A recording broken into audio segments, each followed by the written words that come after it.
everybody. Welcome back to Totally Deserves Commentary. In today's video, we have an interesting topic to discuss.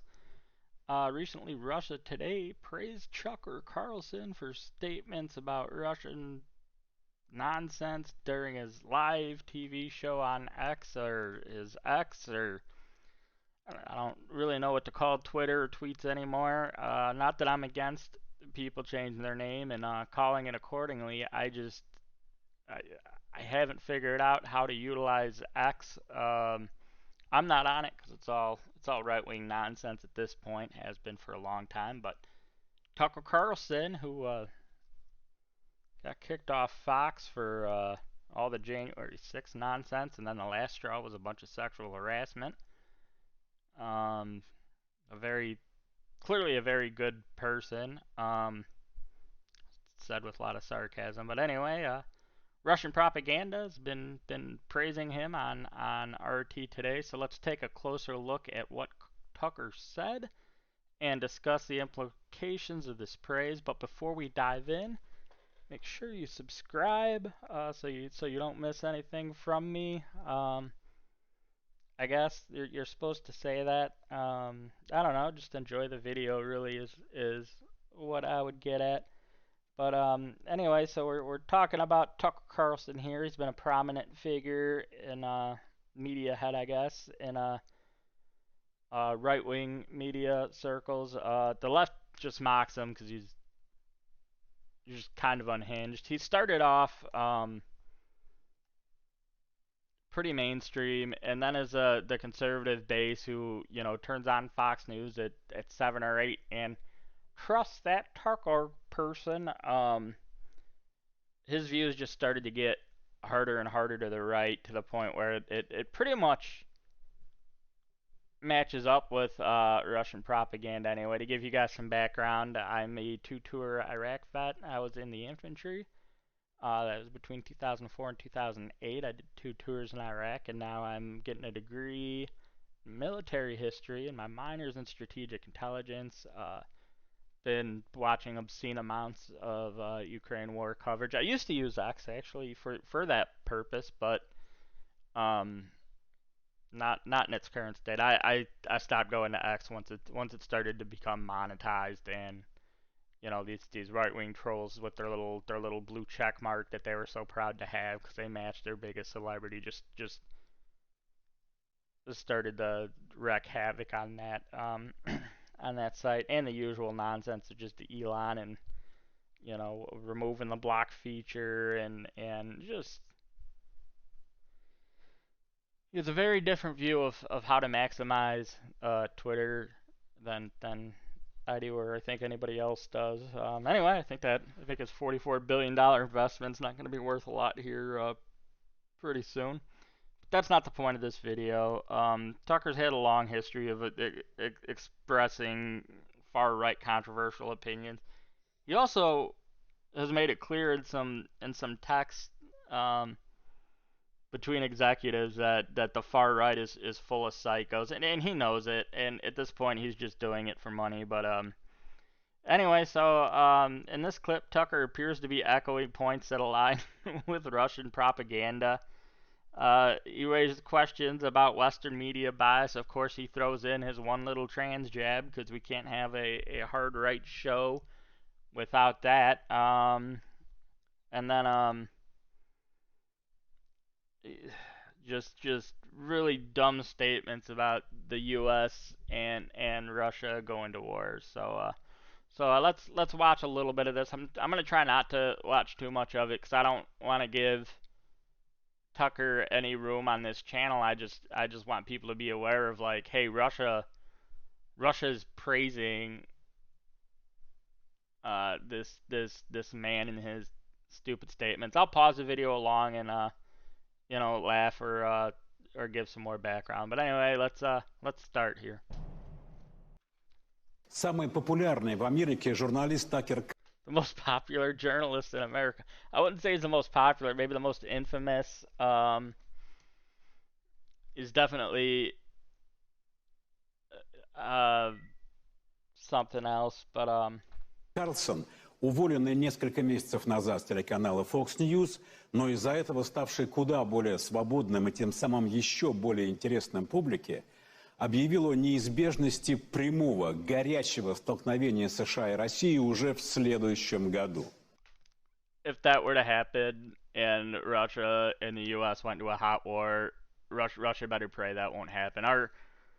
The U.S. military's combined arms doctrine would just absolutely wreak havoc with the remains of what was once the Russian army that's still fighting in Ukraine. This war would be over in a matter of weeks. Our air power would just absolutely destroy the static trench lines. Once they get up from there, we have artillery rounds that are better cluster munitions, and we're not giving them up. But if we were to come in, we were to use those, use our air force to soften up and clear out the trenches, use our Apaches and our A-10s would just go in and destroy whatever's left of their tank force. By the time we were even putting boots on the ground, there wouldn't be much left. And our military moves so fast when they strike too. The enemy, especially one with a lack of living junior officers, a lack of competent officers, we cause so much chaos so quickly that other armies they don't even know how to respond. A lot of that comes from the U.S. Army being super professional. We have educated, for the most part, lower enlisted. We have good professional experienced NCOs, and then we have a really solid group of junior officers, especially that are given the ability to think for themselves and adjust to the battlefield on the ground at the time without fear of facing some sort of repercussion. A lot of times in Eastern European armies, and especially in the Russian military, and the Chinese military, you free thought isn't encouraged. So you have a very set doctrine, and against the U.S. military's doctrine, which might as well be just cause as much chaos and put down as much firepower as possible, and win a fast war. There's not much that would happen. But anyway. К этому, по мнению Карлсона, ведет логика внутриполитической борьбы в Америке. Точнее, то, в какое положение себя загнал маразматик Байден, у которого в They always call Biden a dotard. That's funny as hell. They miss Trump in Russia because Putin would just feed Trump just utter nonsense, and Trump would spit that stuff out word for word, such as when he said Ukraine isn't even a real country, or the fact Trump wanted to pull the U.S. out of NATO. Like that's all him listening to Papa Putin. В преддверии президентских выборов не остается других вариантов, чтобы остаться у власти. Другие методы, включая уголовное преследование Трампа. They're eating up the prosecution of Trump, but listen here, Russia. Like, he literally got a group of his followers to attempt to take over Congress and kill Mike Pence and harm other sitting congressmen and senators on live TV. And then he told him he was going to go there, and instead just went back to the White House and chilled in the Oval, watching it all on TV, and then having a nice little lunch, I guess. And then after, took a bunch of classified documents and just had him hanging out on this gaudy looking stage at Mar-a-Lago and in the bathroom. His precious boxes, as he likes to call them. And then he was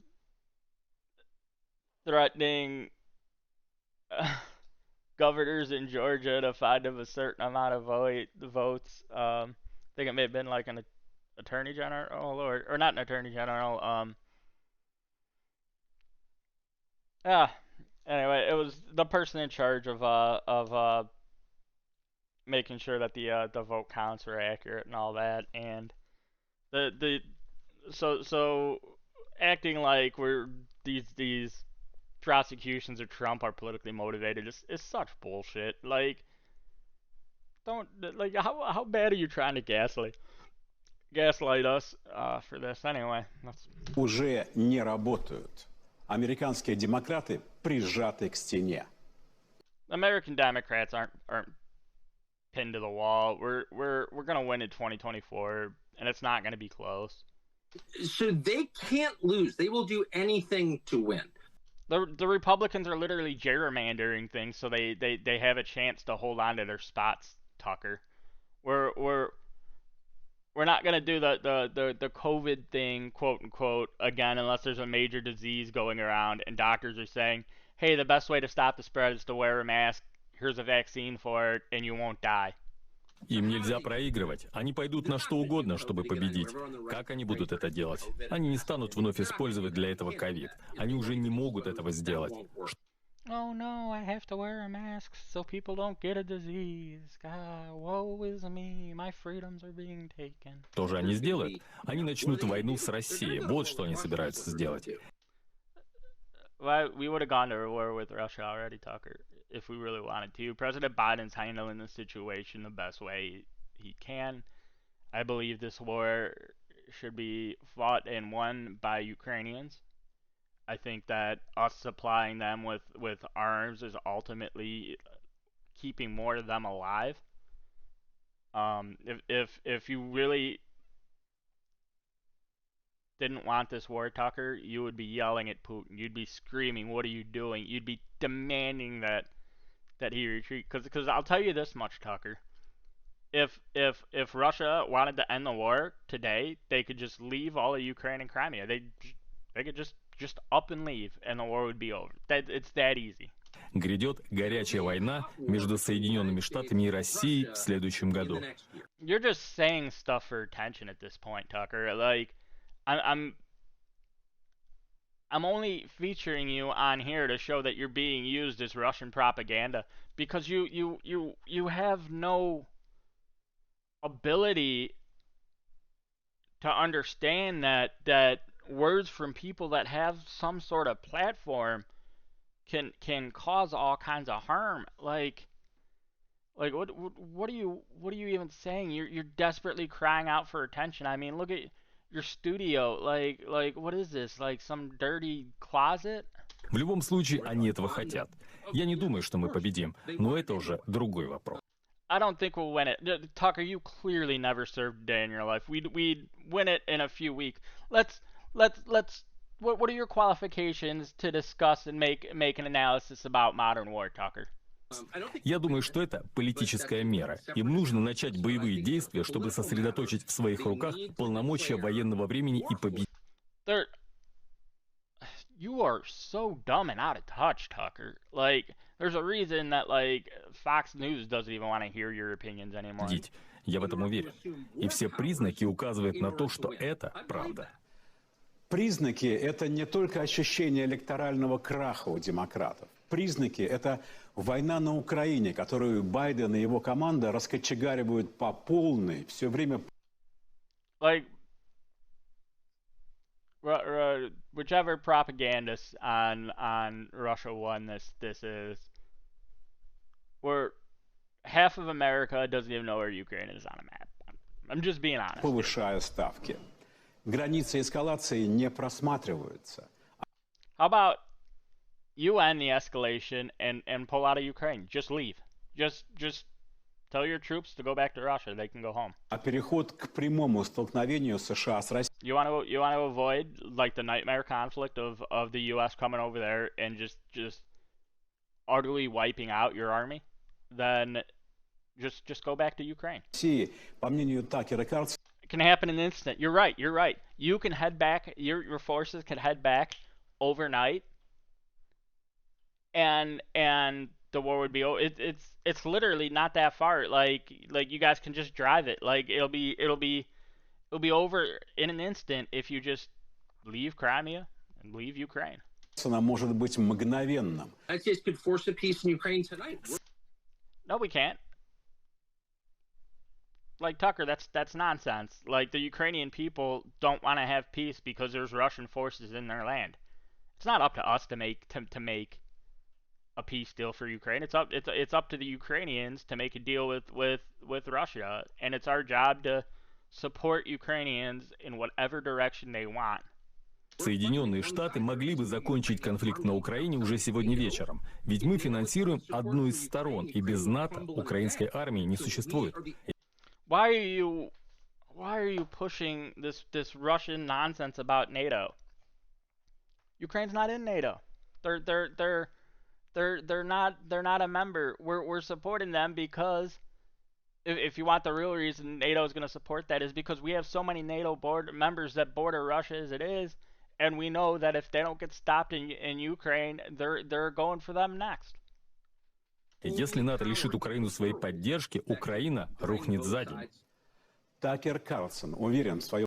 Ukraine wouldn't crumble in a day. They already proved that. You guys have been there since 2014, and outside of the annexing Crimea, what have you done? Where was Kyiv in 3 weeks? Where was, this war is going to be over?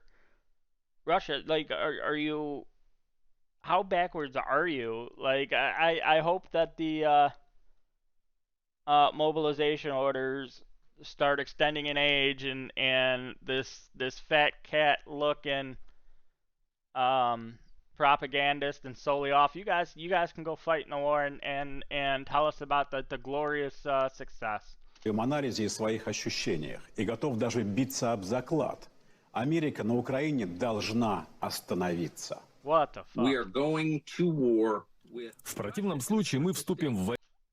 I'll take you up on that bet, Tucker. I'll bet you my house for your house. I don't want that one though, because it kind of looks not very well taken care of and dirty. I don't want any of your signs either. I guess there's a picture of a dog. I guess that can stay. But I'll take you up on that there, Tucker. Войну с Россией. Я готов поставить на это свой дом. И ставки будут.